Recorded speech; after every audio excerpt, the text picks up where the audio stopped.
নমস্কার। আশা করি আপনারা সবাই খুব ভালো আছেন। আবারও নতুন রান্নার ভিডিও নিয়ে আপনাদের সামনে চলে এসেছি। এই রকম নতুন নতুন রান্নার ভিডিও দেখতে হলে চ্যানেলটিকে সাবস্ক্রাইব করে পাশে থাকবেন এবং ভিডিওটি শেষ পর্যন্ত দেখতে থাকবেন। আজকে রান্নার জন্য নিয়েছি কচি চাল কুমড়ো। এই চাল কুমড়ো দিয়ে একটি সুস্বাদু রান্না আপনাদের সঙ্গে শেয়ার করব। চাল কুমড়োগুলোকে সরু সরু করে কেটে নিয়েছি।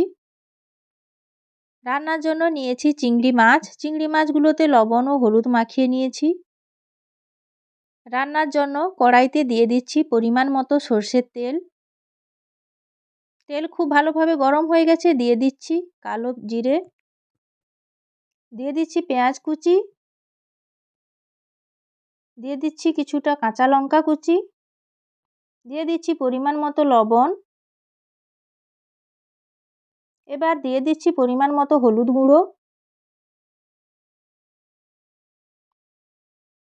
দিয়ে দিচ্ছি কিছুটা লঙ্কার গুঁড়ো। মশলাটাকে খুব ভালোভাবে নাড়াচাড়া করে কষিয়ে নিচ্ছি। মশলা কিছুটা কষানো হয়েছে, এবার দিয়ে দিচ্ছি লবণ হলুদ মাখানো চিংড়ি মাছ। চিংড়ি মাছগুলোকেও মশলার সঙ্গে খুব ভালোভাবে ভেজে নিচ্ছি।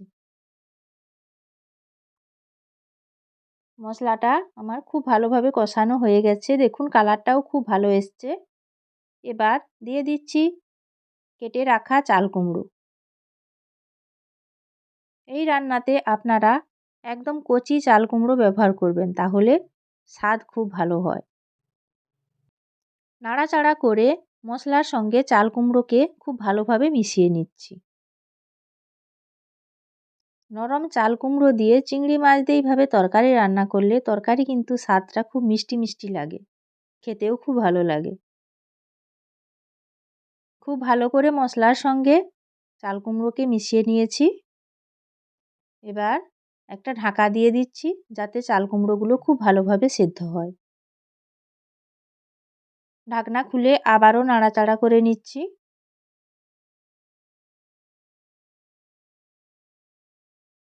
দেখুন চাল কুমড়ো থেকে হালকা জল বেরোতে শুরু করেছে। মাঝে মাঝে নাড়াচাড়া করে নিচ্ছি, না হলে তরকারিটা কড়াইতে লেগে যেতে পারে।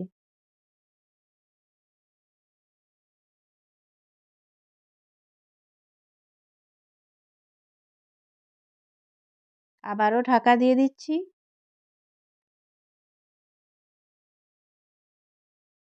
কিছু সময় পর আবারও ঢাকনা খুলে নিয়েছি।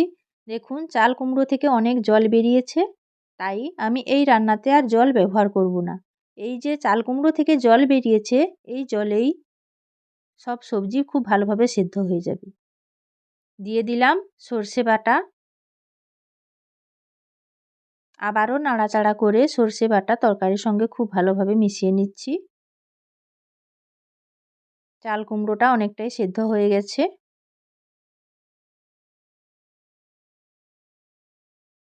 নেড়ে চেড়ে আবারও ঢাকনা দিয়ে দিলাম। দেখুন চাল কুমড়ো খুব ভালোভাবে সেদ্ধ হয়ে গেছে আর তরকারিটা অনেকটাই কমে গেছে। যে পরিমাণ চাল কুমড়ো দিয়েছিলাম প্রায় অর্ধেক হয়ে গেছে। রান্নাটাও প্রায় হয়ে এসেছে। চাল কুমড়োর থেকে যে জল বেরিয়েছিল সেই জলটাও শুকিয়ে গেছে।